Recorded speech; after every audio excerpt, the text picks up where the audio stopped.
blue and yellow colours will be jumping out of stall number 2. The runners are about to head behind the stalls in our first race of the afternoon.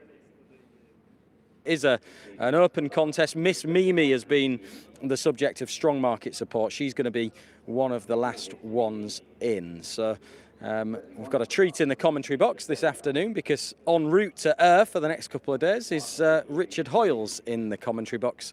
Good afternoon, Richard. Martin, yeah, Miss Mimi last of the 7 in. All set then for this Go Racing in Yorkshire Future Stars Apprentice Handicap. They leave the stalls to a pretty good line. And towards the outside, encouraged along, Matisse in the red sleeves, Minnesota Lad in the rail and the noseband, and just between that pair is Bill Plum, and they are the first 3 to show.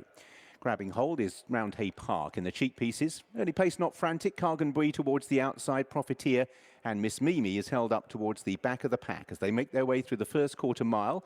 And Matisse has crossed right over to take the lead, with Bill Plum, light blue sleeves, in second place. Minnesota Lad in the noseband, racing in third alongside Roundhay Park in the white cheek pieces.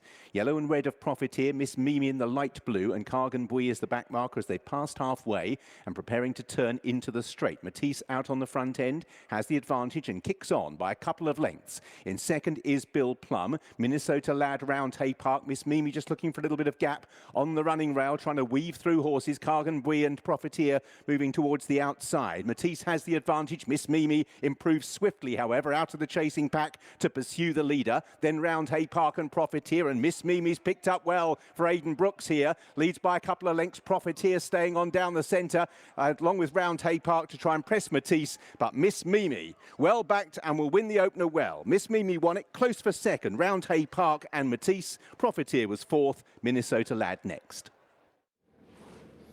It's a second win of the year for Miss Mimi, well backed at the top of the market, around 9-4 on the off, and she's been very consistent all the way through the season. Clearly loves it here at Pontefract. She really surges up that hill in the closing stages, doesn't she? And I think this track returning here has been a big positive after running on at Catterick last time out, where she probably just found it a little bit tight around Catterick. You can see that she's a mare that comes off the bridle reasonably early in her races, but she really finds her feet and gets running on the uphill climb to the line here, and by the time they hit the furlong pole, she's almost in front, and she's away and gone from them fairly swiftly. I think the 6 furlong trip, she has won here over 5, but actually this 6 furlong trip probably even more suitable for Miss Mimi. She's taken it off a mark of just 53, so should still be a little bit of mileage, I think, given the form that she's in this year. There should still be a little bit of mileage in her mark once she has been reestablished.